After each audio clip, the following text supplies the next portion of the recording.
So, good morning, and it's Wednesday morning, an opportunity to just take a little bit of time together to center ourselves for the day and kind of mark where we are in the middle of the week and give ourselves the breathing space we need as we take in this moment and prepare for ourselves for days that lie ahead. So we begin with some morning chanting, and I'd like to begin with the words of Moda Ani.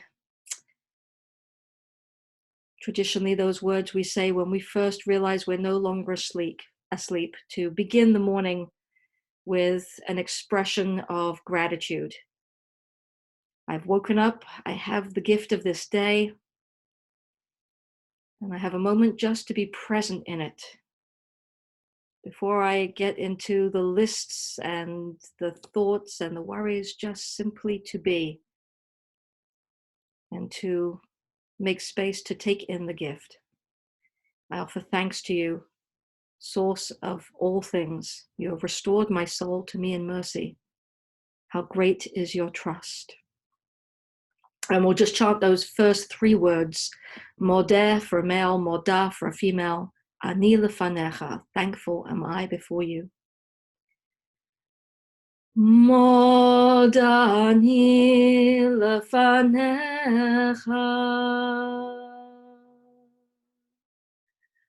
Modani lefanecha.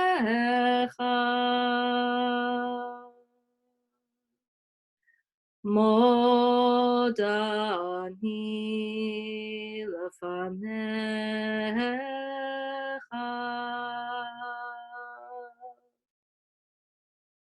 Modani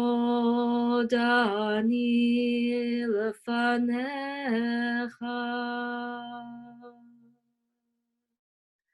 Modani lefanecha.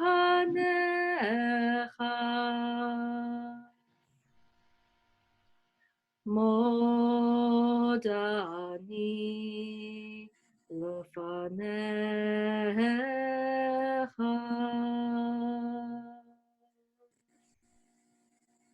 As we chant these words together, just feel the sensation of the vibrating sound.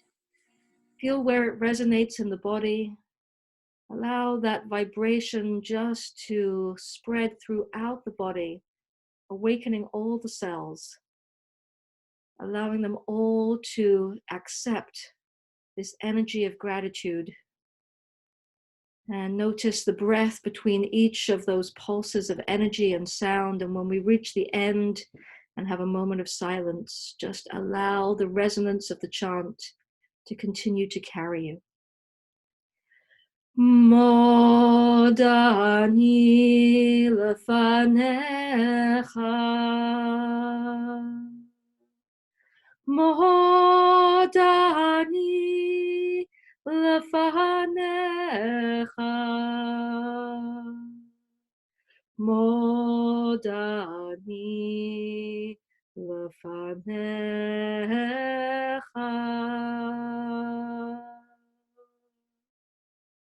Modani lefanecha.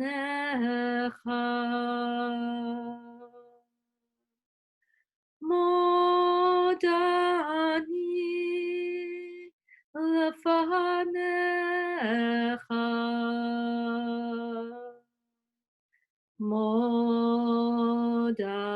lefanecha. Modani lefanecha.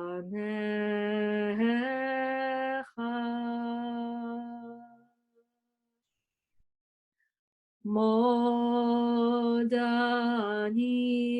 lefanecha.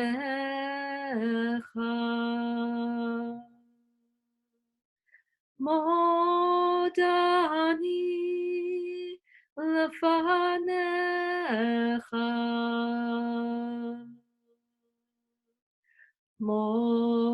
Modani lefanecha.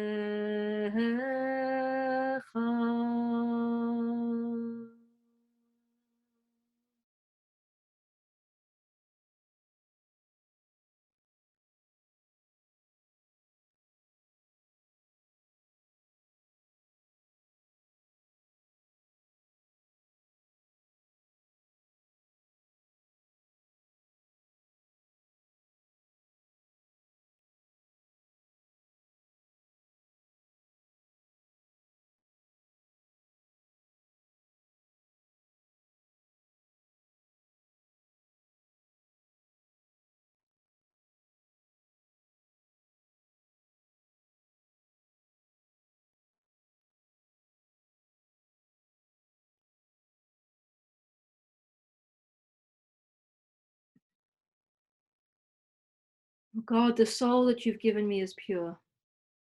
You created it, you shaped it, you breathed it into me. You protect it within me.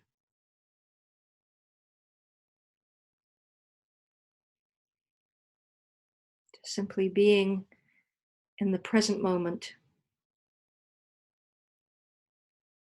These days that are unfolding are in some ways giving us that gift of being in the present moment, because there's so much less that we are able to plan. And many of us are working on adjusting to simply being, and giving us the space and the permission to say, what will I do with this moment? Rather than being in what has already happened or spending time in what might still be to come. And the breath helps us to get in touch with just this moment, because it's just this breath.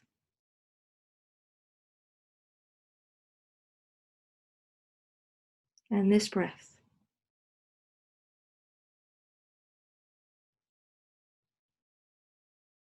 And this breath.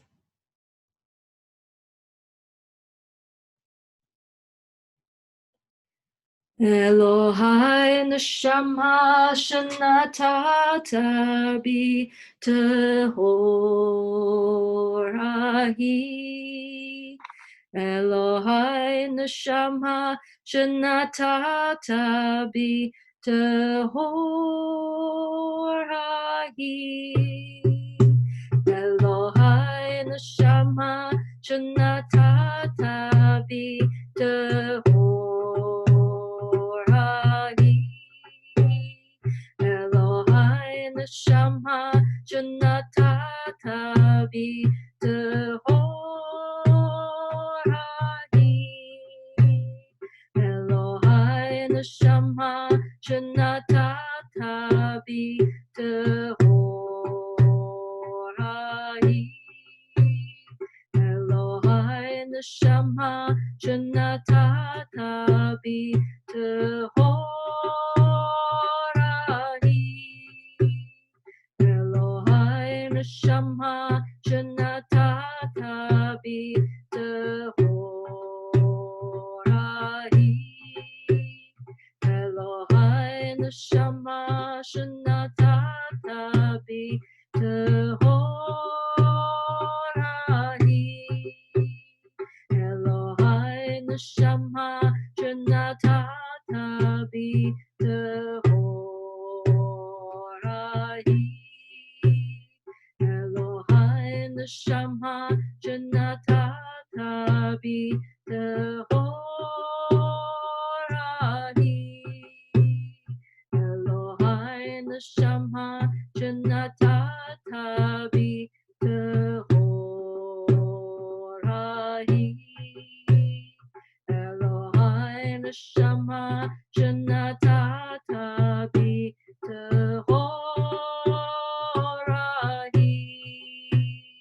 Elohai neshama shenatata bi tehorahi. Elohai neshama shenatata bi tehorahi. Elohai neshama shenatata bi tehorahi. Elohai neshama shenatata bi tehorahi.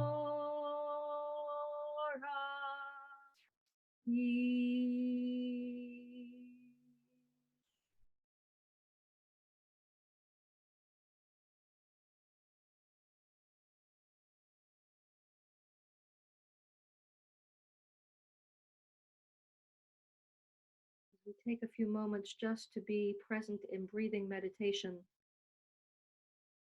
If you were with us last session and find the visualization of the Yud Hey Vav Hey helpful to follow the breath, you can use that. Some people find breathing meditation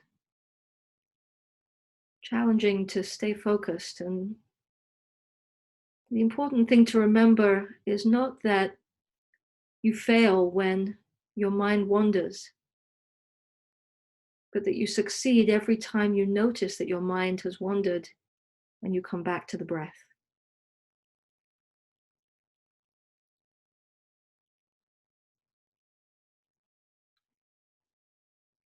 Some find it helpful for the focus to bring the attention to something specific about the breath. Perhaps feeling the sensation of the air as it comes in at the very tip of the nose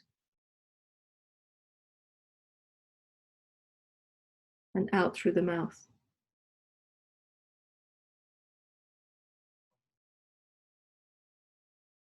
Some feeling the rise and fall of the belly as we breathe in and out. Even gently placing a hand there to follow the sensation as one breathes in and out.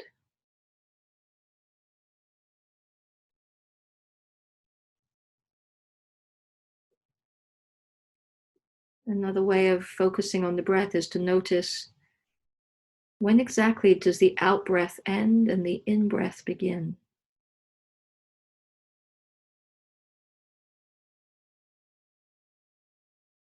The in breath end and the out breath begin.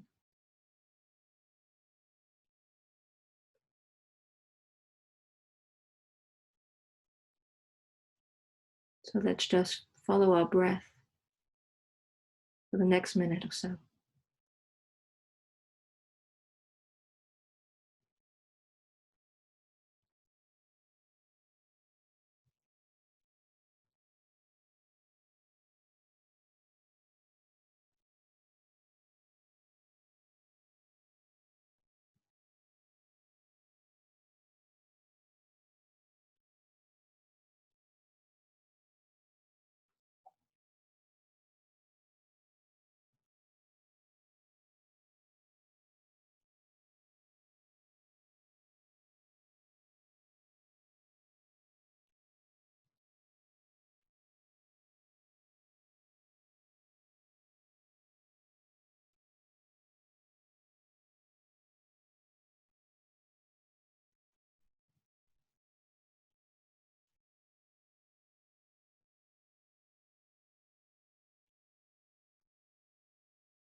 I invite you to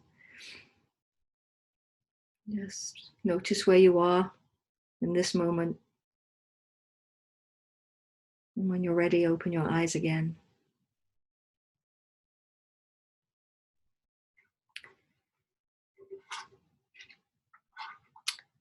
I've put up on the screen words to a chant written by Rabbi Yitzhak's Hankin. That this is just the English part of the chant. There's a Hebrew part as well. But it felt like a message that we could really use at this time. We keep hearing good advice from all kinds of sources saying, prepare for the marathon, not the sprint. That we are halfway through a second week of being in this place of physical distancing. And we don't know exactly what will lie ahead.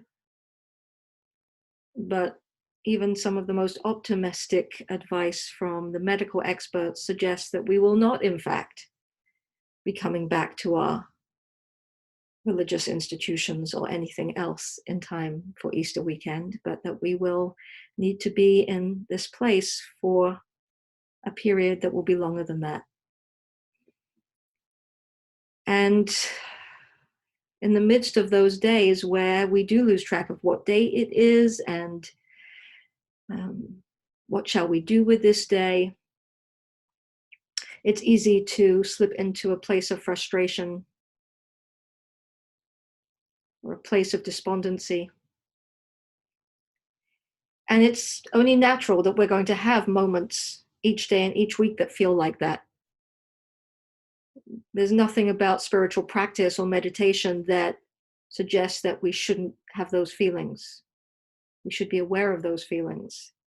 What the spiritual practice gives us is a way of putting some bumpers around them so that we don't allow them to lead and guide us through the whole experience. We don't allow them to flood the entire day.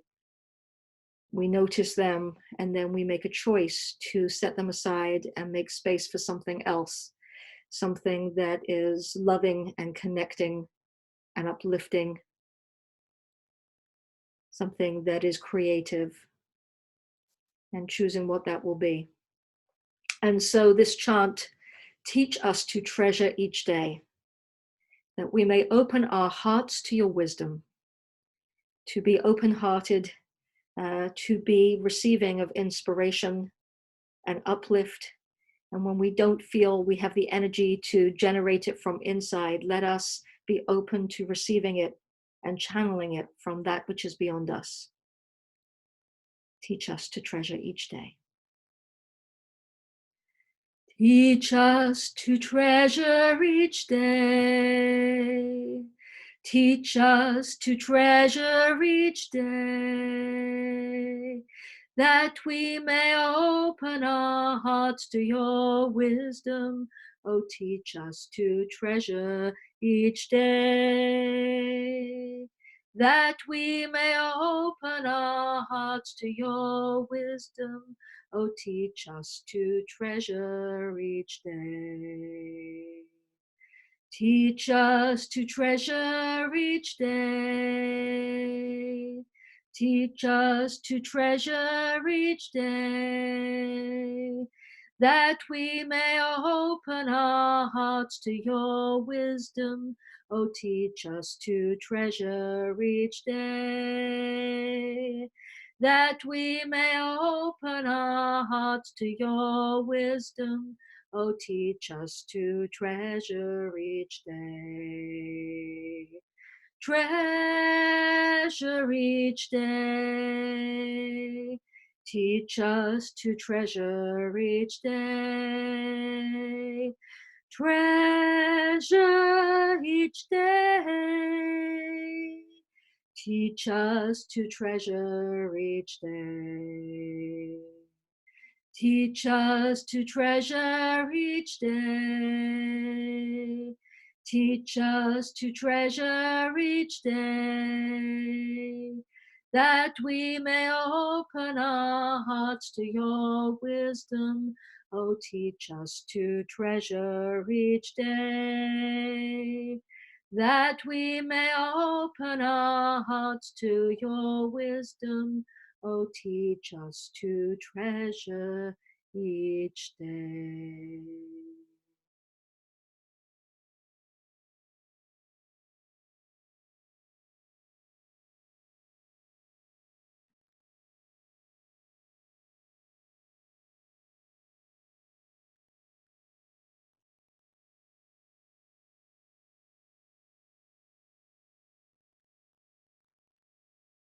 A blessing for the mitzvah of studying Torah.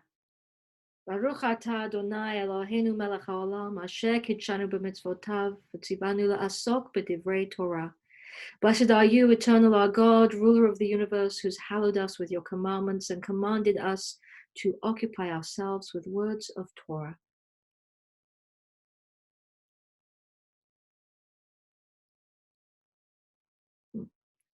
There we go.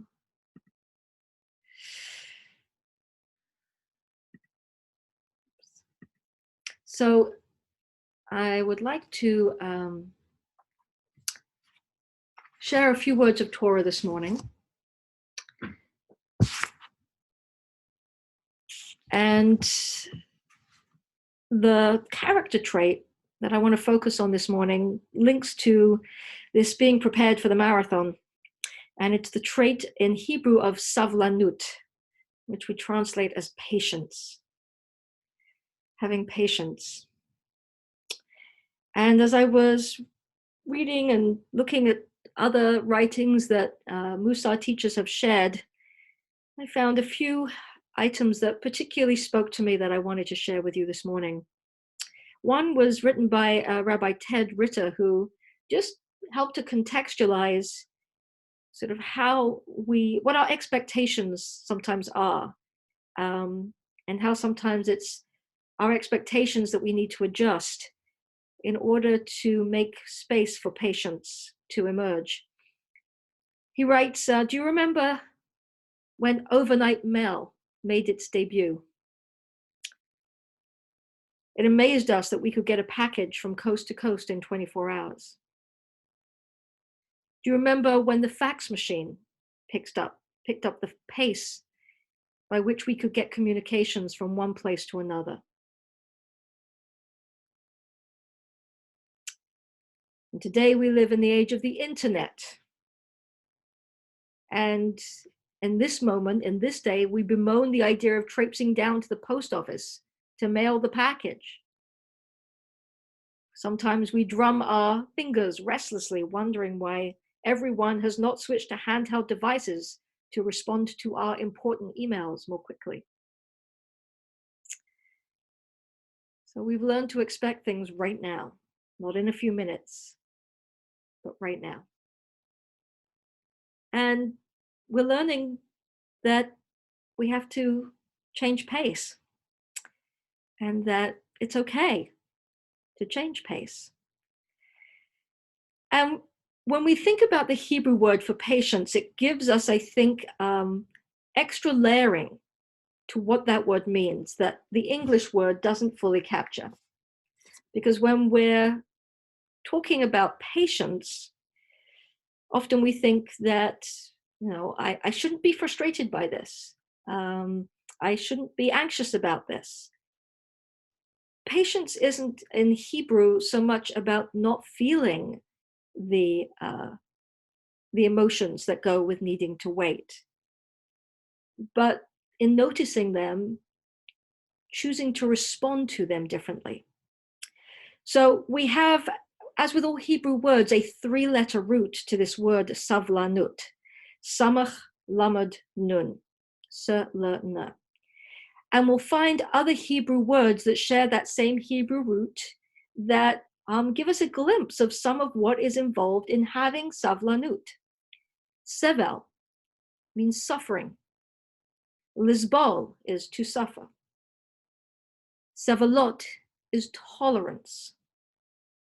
Sovel is a burden or a load.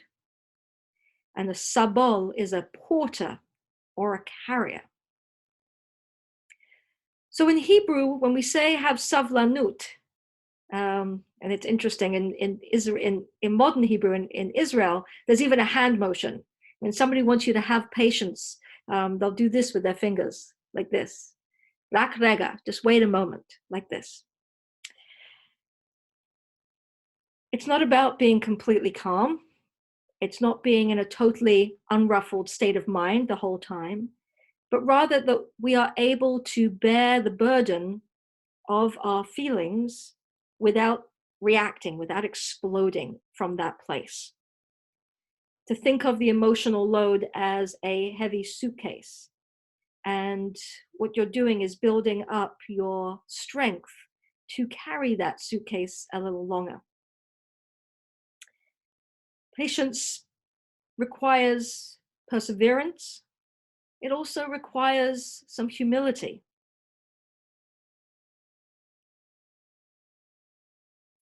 Rabbi Menachem Mendel of Satanov offers the following teaching on patience. When something happens to you and you did not have the power to control it, do not aggravate the situation further through wasted anxiety or grief. It's a helpful teaching, I'll repeat it. When something happens to you and you did not have the power to control it, do not aggravate the situation further through wasted anxiety or grief. Easier said than done. And I think taking this quality of savlanut means that it's not that we won't feel those feelings. People are grieving. People are grieving all kinds of things. We have high school seniors grieving what they won't have at the end of this year, college seniors likewise, families that were going to be celebrating bar and bat mitzvah in our congregation, having to grieve and let go of something that they dreamed up and were in the process of creating that now has to unfold in a different way with uncertainty as to when and how. So we do have anxiety and we do have grief, but we don't want that to be what takes over all of our emotional space, because it doesn't serve us, and it blocks out the possibility for the gratitude and the blessing and something new that manifests, that could only have manifested because we are here right now.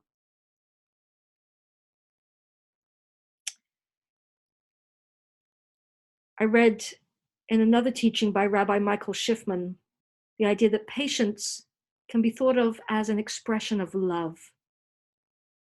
I thought about that for a moment. What does that mean? Patience is an expression of love. And what he says is, it's not as important to do as much as I can with the least amount of waiting as it is to treat people well along the way. I thought that was beautiful. It's not as important to do as much as I can with the least amount of waiting. It is to have treated people well along the way. Suri and I just a couple of nights ago were watching A Wonderful Day in the Neighborhood, the movie with Tom Hanks playing Mr. Rogers. We hadn't gotten around to seeing it before, and we thought it would be the right kind of movie for these kinds of days, and indeed it was, because what came through from that movie, and if you haven't seen it, I highly recommend it. It's available for watching on Amazon Prime for a fairly nominal rental fee. I think it was like $3. What comes out of that movie and the way Mr. Rogers is depicted and the way he helps a particular character that is the narrative of this particular movie is the way that he paid attention to and treated people. While his producers would wait and others might wait, he was giving his undivided attention to the child who was right in front of him, or the adult who was right in front of him. And he would take the time to express it, to say words to show appreciation that they had entered his life, that he had the opportunity to connect and to know them. And it was quite clear, in fact, the way he expressed it in the movie as Mr. Rogers was that that was his spiritual practice. It didn't always come naturally. He had his own angers and his own hurts and things that had happened to him as a child where people had been cruel to him. But he had taken this on as the spiritual practice and he lived it as much as he could. And it's such an inspiration. Patience as an expression of love. So I'd like to offer you a little bit of a guided meditation, a little bit different to one of simply sort of traveling to some imaginary place. But if you'd be comfortable closing your eyes,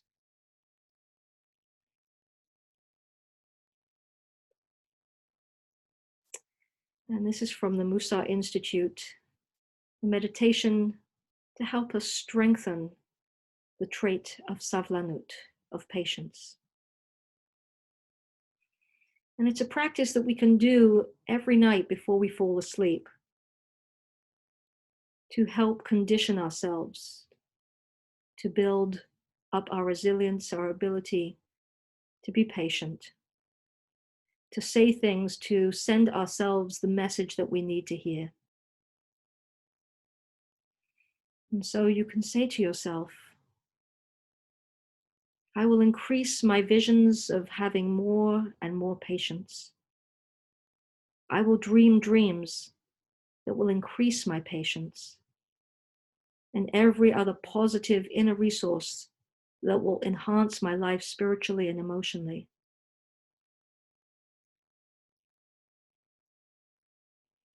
I will allow myself to relax deeper and deeper, and to become more and more relaxed with each breath that I take. Each and every breath is helping me release stress and tension.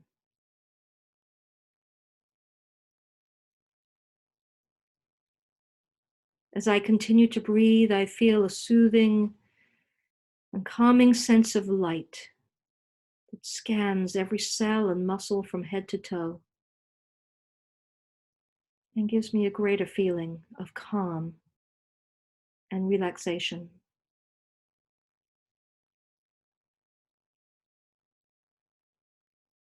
I feel deeper relaxation with each and every breath.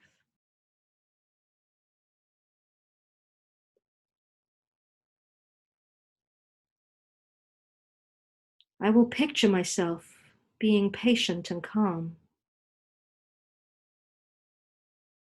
And as I continue to breathe, my patience is becoming more and more of an integrated and integral part of my entire being. More and more patient with each breath.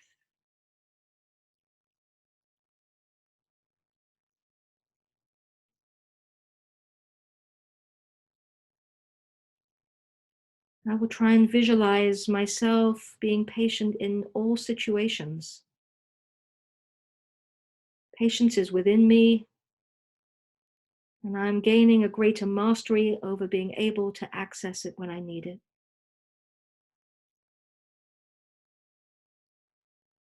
I will gain a greater ability to remain patient regardless of the challenges that arise. And the more that I can visualize myself being patient, the easier it will be for me to actually be patient.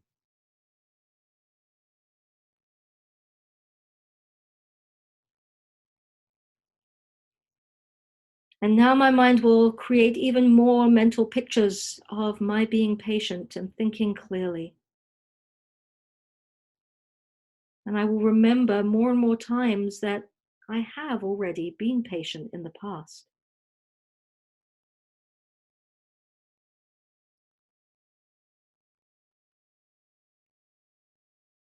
With all that patience that I've already experienced, I can now create new mental pictures of myself, accessing that patience and remaining patient in situations that I might not have been patient before.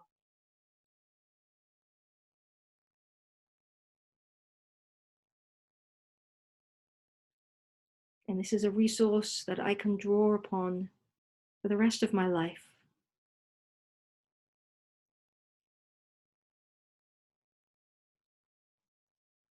And at the end of the day, when I fall asleep, I will let that word, patience, Savlanut, reverberate in my mind. Feelings of inner peace, relaxation, and even serenity, enabling me to sleep deeply so that I will wake up with renewed energy and patience.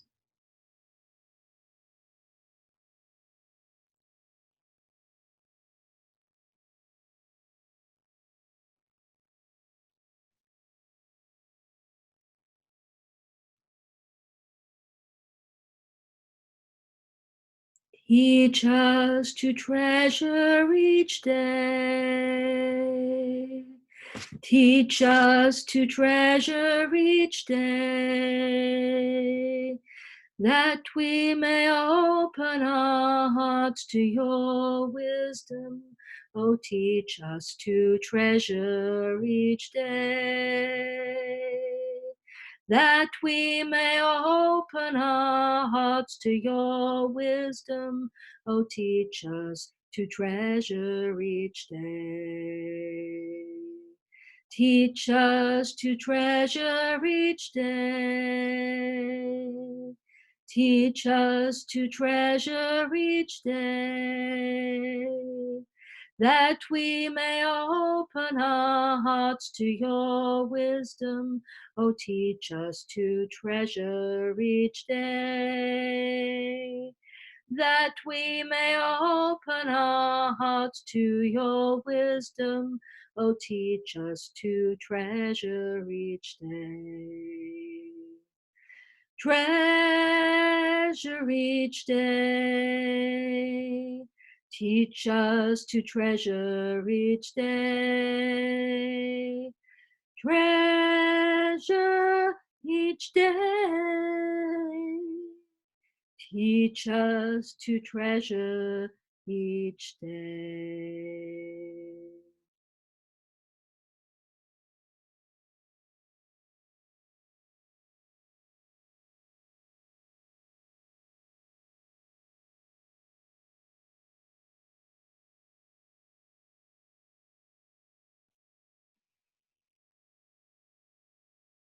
Boker Tov. Thank you very much, everyone.